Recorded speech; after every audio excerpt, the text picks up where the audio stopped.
The controversy over the National Collegiate Athletic Association's new stiffer academic requirements has brought charges of racial bias from some presidents of black colleges.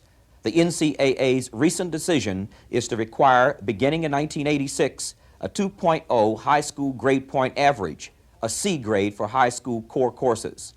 The athlete is also required to score a minimum of 700 on the Scholastic Aptitude Test. The maximum possible score is 1,600 on the combined English and math components, and 15 on the ACT. I'm Tony Brown. In a moment, do academic standards harm black athletes? Featured on this edition. The real issue is that the institutions should be held responsible for graduating athletes in the same proportion as they graduate any other student, and if they don't, the institution should be penalized. Now, if you're going to propose legislation that's going to give an athlete a fair opportunity to graduate from your institution, it seems to me that you would set something more in keeping with your regulation. The proposed legislation is unfair because it does not recognize the diversity of institutions in Division I AA.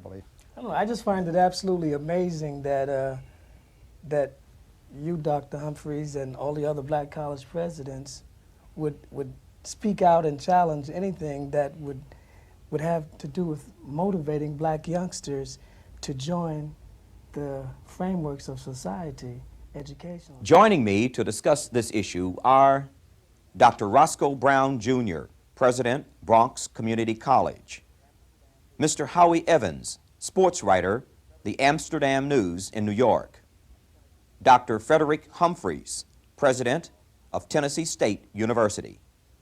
What's involved in the Proposal 48? What really has happened is that the National Collegiate Athletic Association has passed a regulation which will go into effect in 1986, which will require all athletes who receive scholarships to have a minimum of a 700 on the SAT or a 15 on the ACT, plus certain high school graduation requirements in order to get a scholarship.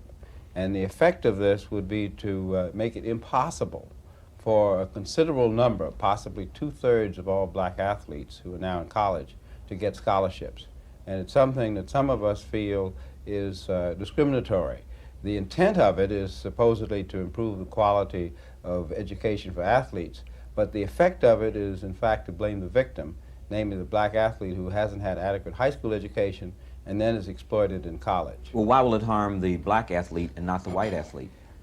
Because nationally, in terms of SAT scores, the national average for black students taking SAT is somewhere around 680. They're asking then for a minimum for black athletes that's higher than the average black student can attain. And that, of course, would make it literally impossible for a considerable number of these athletes who in the past have gotten scholarships not to be able to get the scholarships and therefore not have access to these institutions. My view, of course, is that the blame should be placed on the institution, and if they want to strengthen the situation, they should penalize the institution in terms of the number of scholarships that they can give if they don't graduate their athletes. Mr. Evans, how do you see that? Well, I'm definitely in favor of the Proposition 48. I believe it's long overdue.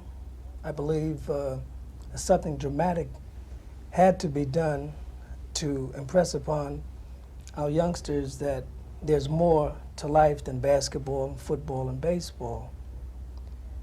I don't believe that a 700 board score is asking too much.